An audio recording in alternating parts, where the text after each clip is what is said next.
Law sources अड्डा में आपका स्वागत है। सीआरपीसी का सेशन 2 है। सीआरपीसी में कल जो बताया था उसे रिकॉल करने के लिए एक चार्ट बनाया गया है। सीआरपीसी 1973 से पहले कितनी धाराएं थी? तो 565।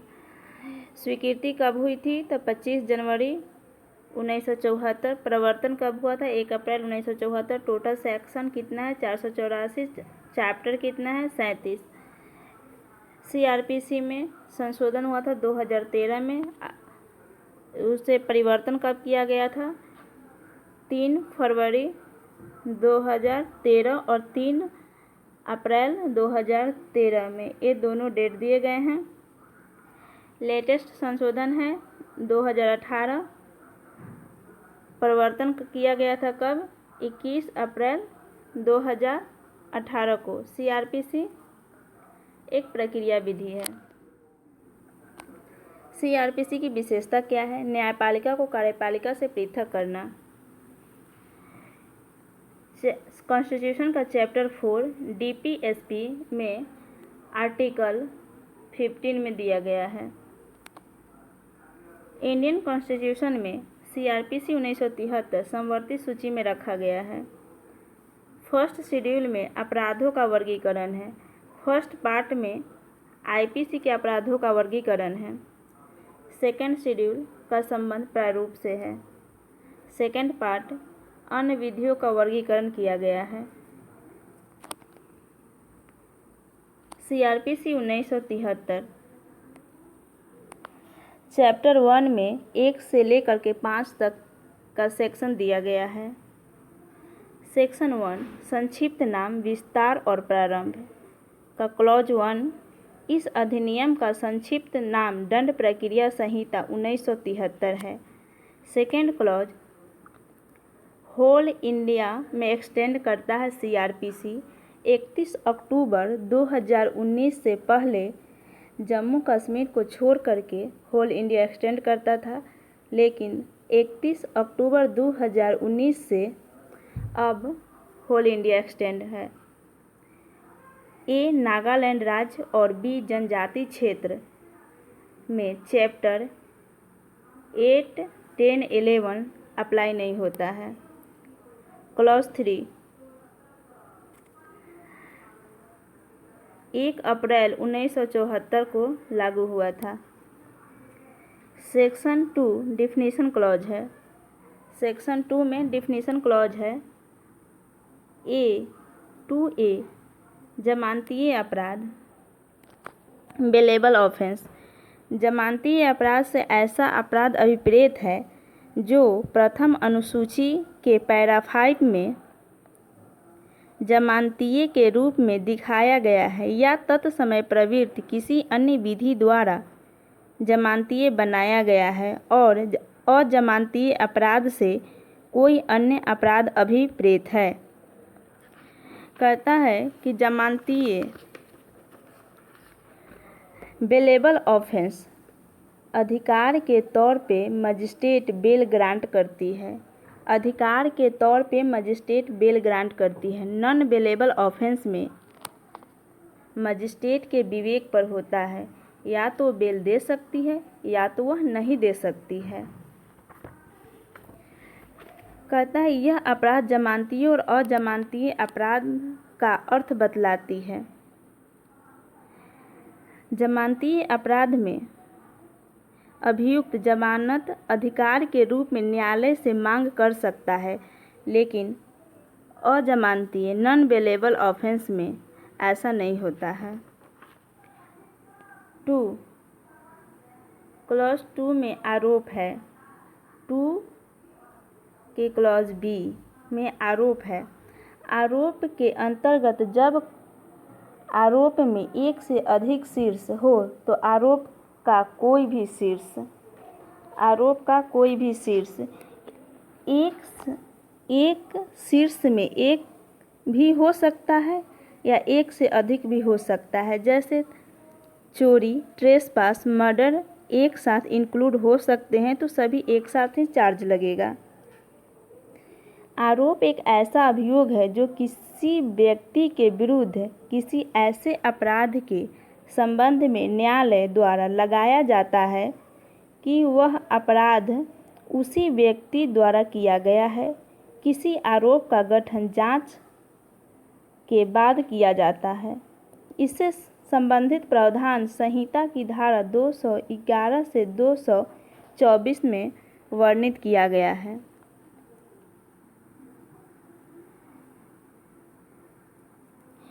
टू सी संज्ञेय अपराध, कॉग्निजेबल ऑफेंस।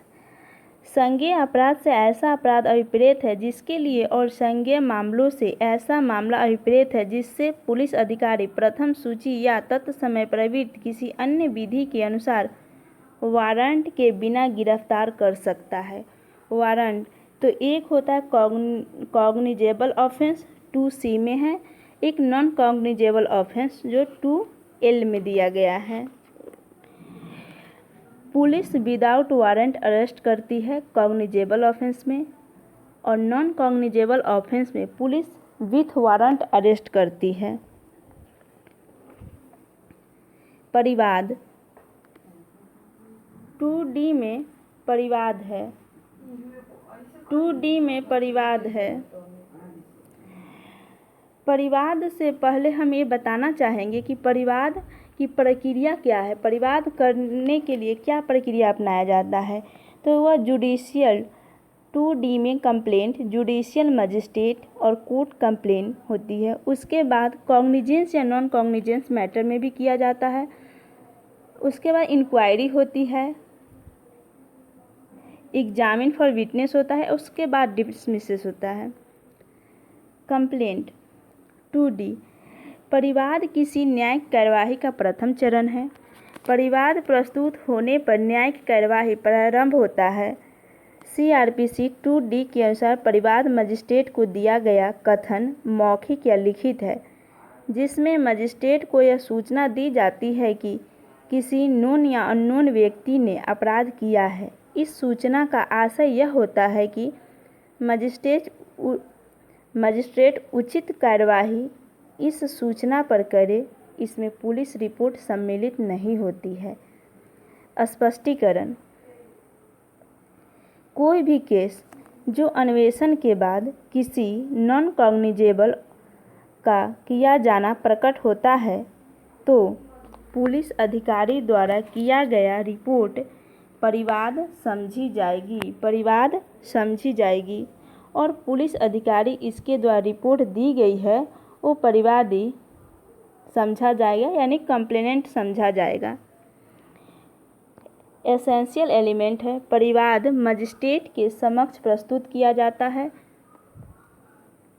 यह पुलिस के समक्ष प्रस्तुत नहीं किया जाता है। सेकंड कहता है कि यह लिखित या मौखिक दोनों रूप से हो सकता है। तीसरा है कथन इस प्रकार हो कि जिसमें कोई अपराध बनता हो। फोर्थ कहता है परिवाद किसी भी व्यक्ति द्वारा किया जा सकता है, यह आवश्यक नहीं है कि पीड़ित व्यक्ति द्वारा ही किया जाए। परिवाद का उद्देश्य है कि मजिस्ट्रेट द्वारा उस पर कार्यवाही की जाए। अभियुक्त अज्ञात यानी अननोन हो तो परिवाद में उसका नाम देना आवश्यक नहीं है। क्या परिवाद को वापस लिया जा सकता है? तो हाँ, सेक्शन 257 में सम्मन मामले में यानी सम्मन केस में परिवाद अपने द्वारा दायर परिवाद को वापस ले सकता है। इसके लिए रीजनेबल कॉज होना चाहिए। परिवाद वापस लेने के लिए रीजनेबल कॉज होना चाहिए। परिवाद को वापस होने के बाद अभियुक्त का एक्यूटल होता है। 257 में दोबारा सेम कॉज ऑफ एक्शन पे यानी उसी मैटर पे दोबारा केस नहीं किया जा सकता है परिवाद वापस लेने के बाद।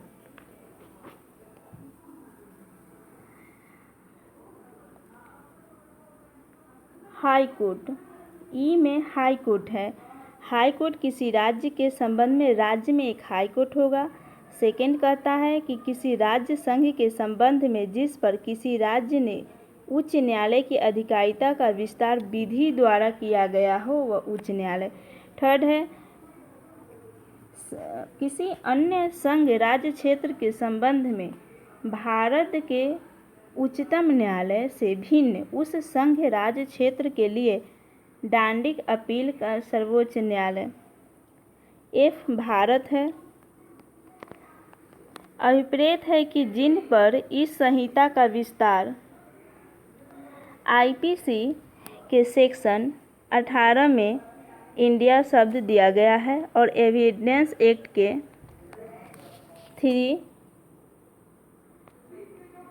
10 में पैरा।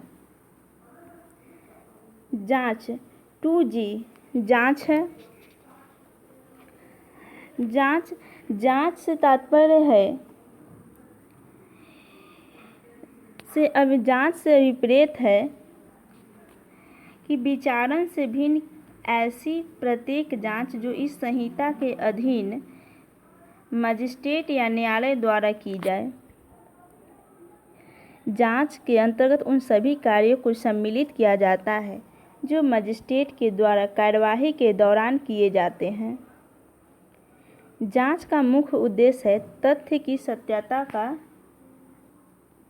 निर्धारण करना।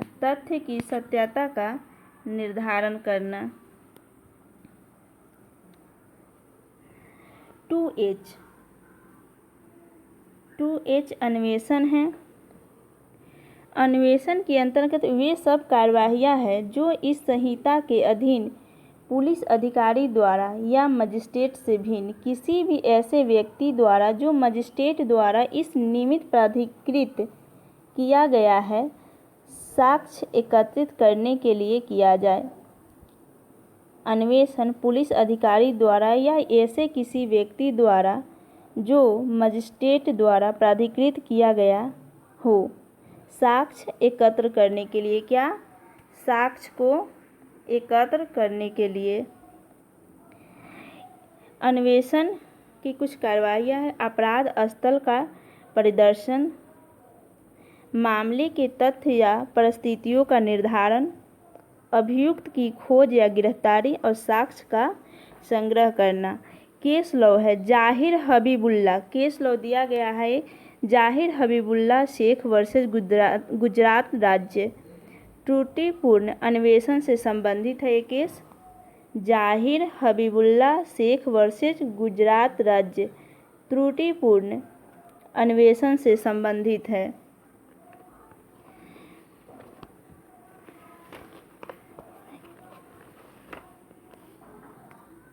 न्यायिक कार्यवाही जुडिशियल प्रोसीडिंग, इसके अंतर्गत कोई ऐसी कार्यवाही है जिसके अनुक्रम में साक्ष्य वैध रूप से शपथ पर लिया जाता है।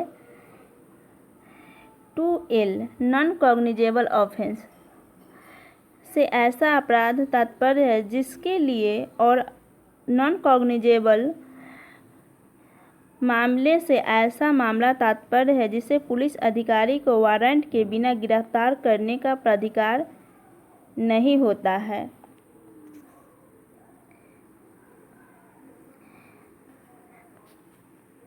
यह आज का सेशन समाप्त हुआ यहाँ पे। अब आगे का सेशन कल स्टार्ट करेंगे।